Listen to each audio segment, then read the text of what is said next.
everyone, welcome everybody to today's video. I know it's so much different from what I usually do, in which case you might be asking yourself, who are you? And to that I say, fair enough. Because I usually do silly little animatics on my YouTube channel about either my OCs or Genshin characters and even sometimes Staria. Most of you guys may even know me from my Mamma Mia meme that I did 2 years ago, which really blew my channel up. So if you're here from that, hi, hello, I'm so glad you're here. This is the first video that I'm doing like this, so I'm not very natural at it at this moment, so please excuse me if I stumble over my words sometimes.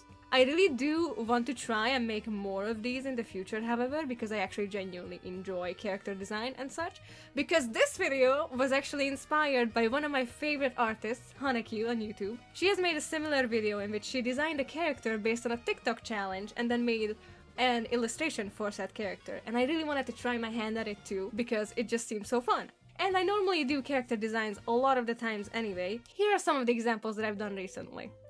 A lot of these are what you would call gijinkas, which is like a humanized version of something. In these cases, I chose several items to make into humans, and this was such a fun time. So if you guys want to see this in the future, maybe leave a comment below and that'll let me know.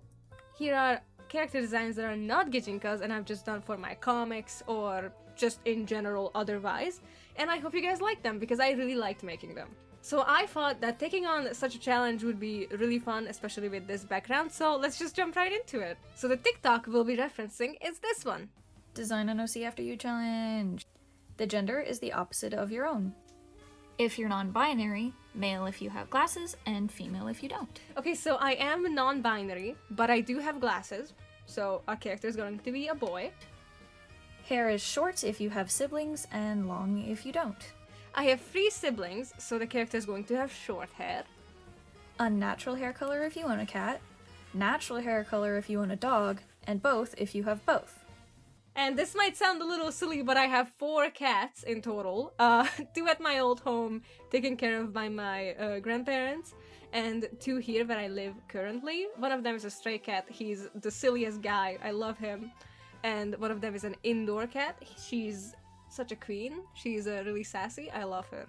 So clearly I have cats, and the hair is going to have to be an unnatural color. But you guys will see why I chose white later, because the whole color scheme would have been thrown off if I used some other color. And I know that white isn't technically an unnatural color, because your hair can gray over time, and that is kind of like white.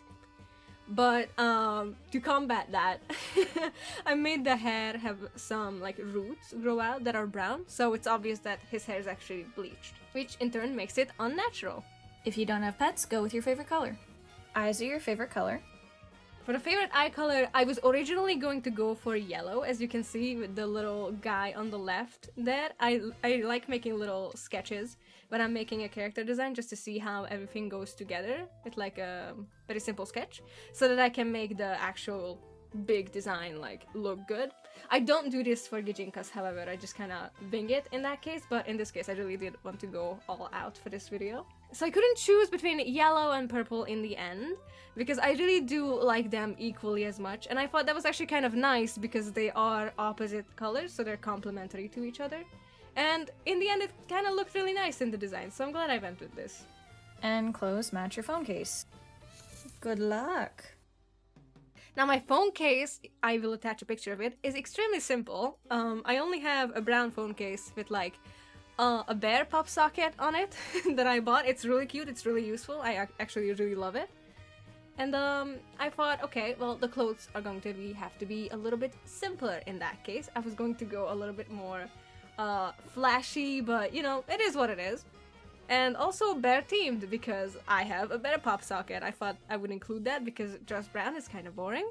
And now you guys can see why I went with the white hair color. I feel like it fits more than if I were to choose, let's say, pink or any other color for that matter, to be honest. Because the eyes are also gonna have to be, you know, put into consideration. It just kind of made sense in my head. I wasn't really satisfied with the face, so I changed the eyes, and I feel like that helped a lot because it made him look a bit more, rather than sad, he looked bored, and that was kind of what I was going for, because I was really going for this porcelain doll feel with the skin and the eyes. I didn't really do it in this speed paint, but I did it off filming. I actually made him have ball joints, so he's not a porcelain doll, but he is a doll now, and I feel like that kind of really brought the design together. It made him look much more special.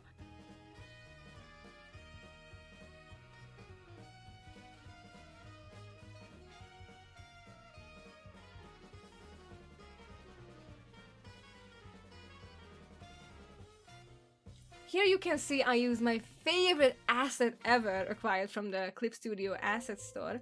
It's an auto line art color thing. I don't remember the exact name, but I will put it on screen so you guys can have it for yourselves. It is a lifesaver. I use it all the time. It's especially great if you're a comic artist, so I can absolutely recommend this. This is amazing. I added minimal shading in the end here. I know that's not normally what you do with like a reference sheet, which this is kind of, but I kind of wanted to add more life to it, so I decided I would do that anyway.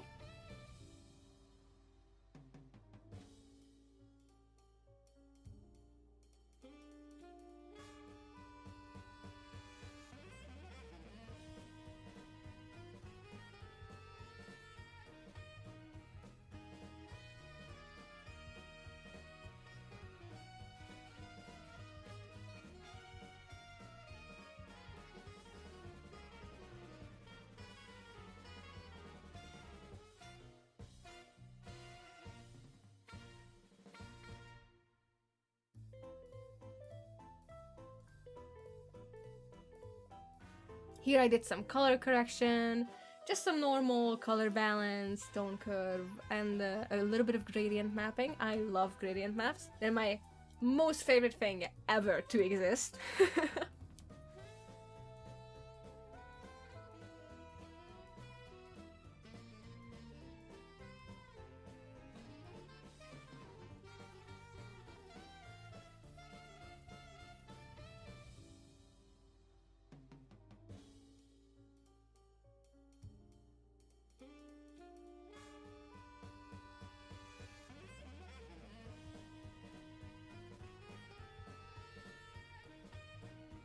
Here I wasn't able to film the background, but here's the finished drawing. You can see it anyway. I ended up actually going with a monochrome background instead. I feel like it fit better. And if I do more of these in the future, I feel like I could make it much more uniform with other designs. So I feel like that would be nice.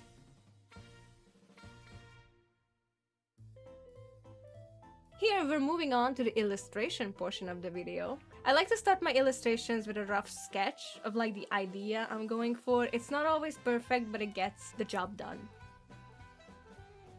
Like I said, he became a doll when I wasn't filming, and you guys can see that a little bit with the ball joints, although they're a bit off screen, so it's not very obvious, but the hands are more obvious in my opinion, so you can definitely see that. I originally wanted him to be looking up from a top-down view, but I changed my plans during the cleaner sketch part of the drawing.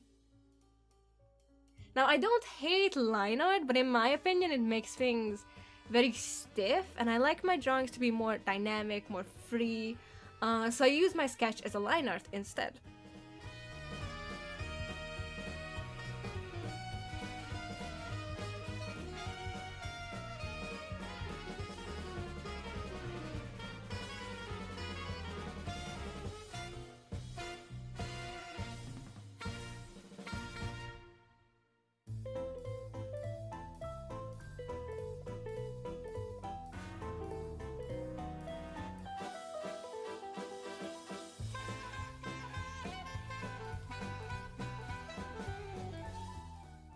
I lay out the base colors. I usually know what colors to go for, but in this case I actually edited them later to fit the mood better. Normally I would go into a drawing knowing the mood and choose my colors accordingly. This drawing here is actually a great example of that.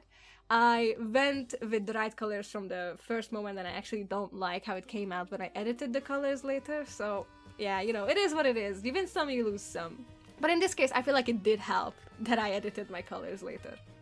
The scene is somewhat like a child's bedroom because I wanted to drive the porcelain doll theme home a bit more.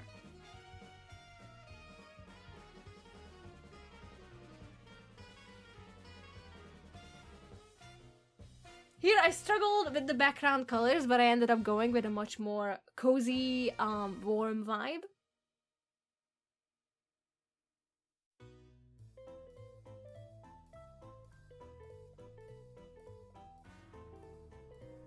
And even sped up, you can see the huge pause in this video. It was me fighting for my life against a mosquito.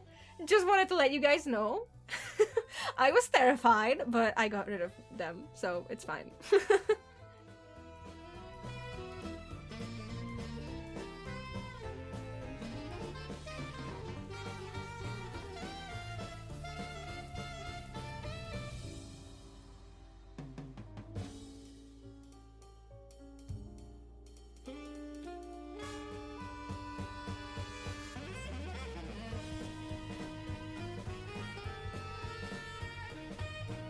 And here you can see my incredible indecisiveness in action while I choose the Vols color for a solid half a minute.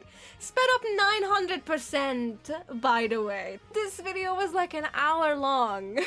This was a solid 5 minutes in real life, I think. Which, by the way, doesn't even end up being the final color, so... you can really see what I go through on a daily basis.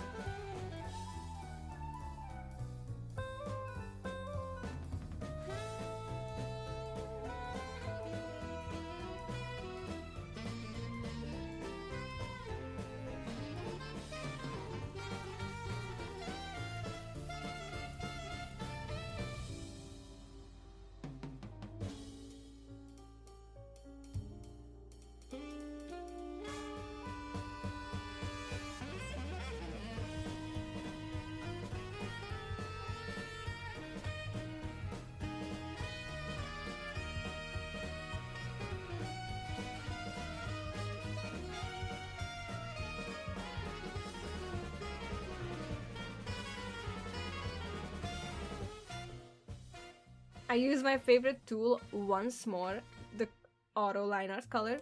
Again, amazing, beautiful, love this. Bless the person who made this. But I did have to fix the color up in some places to fit the vibe more, but that's to be expected. This is an illustration, it requires a bit more work.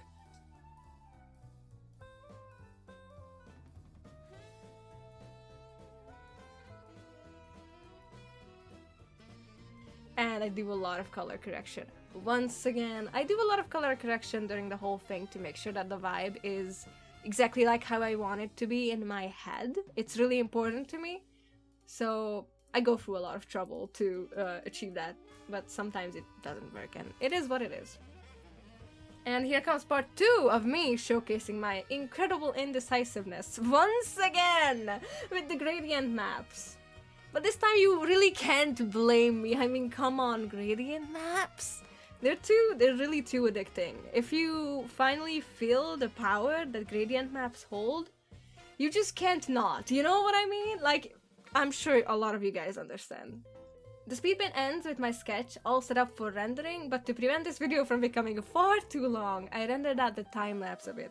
Which is 4 minutes, but it is whatever. Which shall play in the background as I say my final words. So I really enjoyed this challenge. I actually thought this was a lot of fun to do, and I would love to do this more often in the future. And I actually have several ideas, like what if I did a character design based on like, you know, like those wheel decide things? Like I spin a wheel and then that decides. I feel like that could be fun. Maybe I put up a question on my Instagram story and you guys can send me emojis and like make a character out of this. Like that could be so much fun, I think.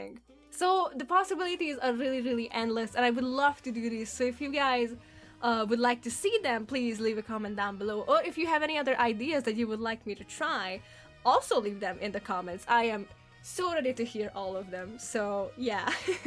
Oh, and by the way, this character will be available on my coffee shop as an adoptable because I have no role for them in any of my comics. That's something I do. If I have a character and I get attached to them. I make a comic for them, which is all of my characters except for the ones that I design for a specific purpose, like this one, or my Gijinkas. These are the only characters that I don't put into stories. So to prevent them from being absolutely useless and just sitting on the shelf collecting dust, I sell them on my coffee shop so that people can adopt them. And I feel like that's kind of cool. So if you guys would like this character, I mean, I guess check it out. It's going to be in the description below. And yeah, that's all I have for today. And I hope you enjoyed the video. I'll see you next time. Bye bye!